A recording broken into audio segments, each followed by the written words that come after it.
Ever feel like the world is constantly telling you to buy? That having it all means being drowning in debt? Well, you're not alone. But here's the thing. How we get into debt, how much debt we have, and even how we think about debt has changed drastically, not just in our lifetime, but over the last 4 generations. Today, we're taking a deep dive into the fascinating, sometimes terrifying evolution of debt spending. Why did our grandparents view debt like the plague, while for many of us, it feels like an unavoidable part of life? Let's unpack the story of money, spending, and the shifting sands of financial freedom. If you're like me, you've probably heard stories from your grandparents about saving every penny, paying cash for everything, and only borrowing for something truly massive, like a house. Fast forward to today, and many of us are juggling credit card payments, student loans, car loans, mortgages, and even buy now, pay later plans for a new pair of sneakers. So what happened? Was it a gradual slide or a series of seismic shifts? We're going to travel back in time, generation by generation, to understand how we got here. By the end of this video, you'll not only have a clearer picture of our debt history, but you'll also gain some actionable insights to reclaim your financial power. Let's rewind, way back to the greatest generation and the silent generation, those born roughly between 1901 and 1945. Think about what they lived through: the Great Depression, World War II. Scarcity wasn't a concept, it was daily life. For them, debt wasn't just frowned upon, it was often seen as a sign of financial failure, a moral failing, or a last resort for survival. If you borrowed money, it was usually from a local bank or a family member, and it was for something absolutely necessary: a mortgage for a modest home, maybe a loan to start a small business, or perhaps a medical emergency. Credit cards as we know them? Non-existent. Department stores might offer layaway plans where you paid in installments before taking the item home. Mortgages were structured differently too, often 10 to 15 years, and the goal was to pay it off as quickly as humanly possible, often within their working life. The idea of carrying debt for decades, let alone for consumer goods, was alien. They saved diligently, pinched pennies, and bought only what they could afford with cash. Their financial security was built on a foundation of delayed gratification and frugality. Next up, we have the baby boomers. Born into a post-war boom, an era of unprecedented prosperity and expanding horizons. The economy was roaring, jobs were plentiful, and the American dream was in full swing, complete with a house in the suburbs, a car in the driveway, and a shiny new television. This generation saw the introduction of general-purpose credit cards like Diners Club and American Express in the 1950s, initially for business travel and dining. But soon, companies realized the potential for everyday consumer spending. While still cautious, boomers were the first generation to truly embrace debt for aspirational purchases beyond just a home. Car loans became common. Appliances, furniture, even vacations started to be put on nascent credit cards. Keeping up with the Joneses became a powerful motivator, and debt started to become a tool to achieve that coveted middle-class lifestyle, rather than just a desperate last resort. The stigma began to chip away, slowly but surely. It wasn't about surviving scarcity, but about achieving prosperity, and debt could help you get there faster.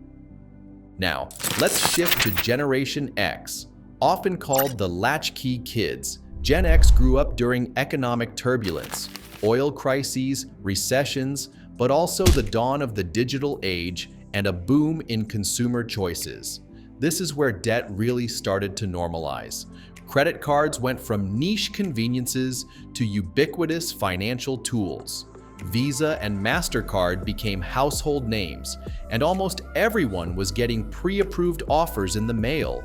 Home equity loans became popular, allowing homeowners to tap into their property's value for renovations, vacations, or consolidating other debts. Student loans started to become a more significant factor as college became increasingly expensive. For Gen X, debt wasn't just for essentials or luxuries, it became a flexible financial instrument. They used credit cards for convenience, for rewards, and sometimes for bridging financial gaps. The moral stigma that haunted their grandparents was largely gone. Debt was seen as a necessary part of navigating modern life, a tool to manage cash flow and achieve goals.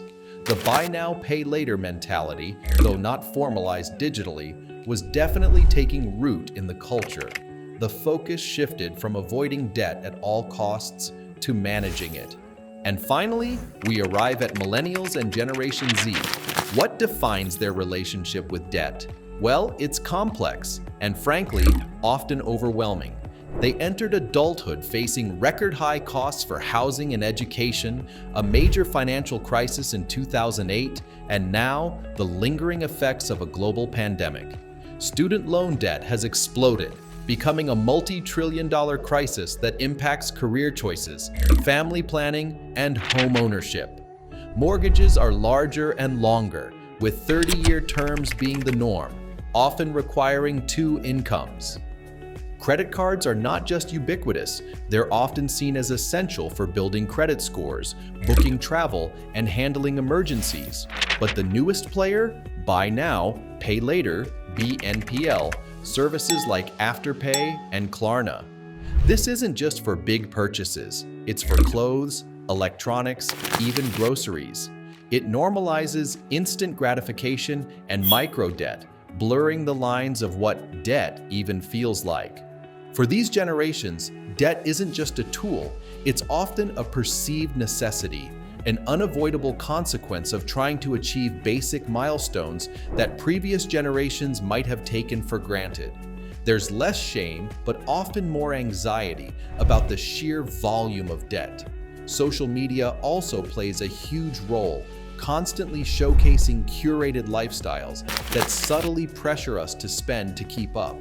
So, looking back, the trajectory is clear. From scarcity to abundance, debt went from being a sign of trouble to a sign of opportunity, and eventually to a constant companion. From taboo to normalization, the social stigma eroded almost completely. From limited access to easy access, borrowing money went from a lengthy in-person process to a few taps on your phone. From investment to consumption, debt shifted from primarily financing large appreciating assets like a home to financing depreciating assets like cars and even immediate consumption like clothes or food. The biggest change is arguably the purpose of debt and its accessibility. In the past, you sought out debt. Today, debt often seeks you out through tempting offers, easy digital checkout options, and societal pressures. This isn't about blaming any single generation. It's about understanding the evolving financial landscape and the systems that shape our choices. So, what does this historical journey mean for you? It means you have the power to break cycles and make informed choices. Understand your debt. Know exactly what you owe, to whom, and at what interest rate. List it all out. Budget like your grandparents. Seriously, re-adopt that scarcity mindset for your spending. Track every dollar. Distinguish between needs and wants. Use a budgeting app, a spreadsheet, or even pen and paper. Prioritize high-interest debt. Those credit cards and BNPL plans with crazy interest rates are bleeding you dry. Tackle them first, using strategies like the debt snowball or debt avalanche. Question the need. Before a purchase, especially one using debt, ask yourself, is this a true need? Is it adding long-term value to my life? Or is it fleeting gratification influenced by social media or consumer culture? Build an emergency fund. This is your shield against unexpected debt. Even small, consistent savings can make a huge difference. Educate yourself. Financial literacy is your superpower. Learn about investing, saving, and smart money management. Don't rely on what the advertisers tell you. Talk about it. Break the taboo around debt. Talk to trusted friends, family, or even a financial advisor. Sharing struggles and strategies can be incredibly empowering. Debt is a tool. It can build empires or bury dreams. The key is to be the master of your money, not its servant. By understanding how we got here, we can forge a path forward that aligns with our true financial goals. What's your biggest takeaway from this generational debt journey? Or do you have advice for someone struggling with debt? Let me know in the comments below. If you found this video helpful, please hit that like button, share it with a friend, and subscribe so you don't miss our next deep dive. Thanks for watching, and I'll see you in the next one. Stay financially savvy.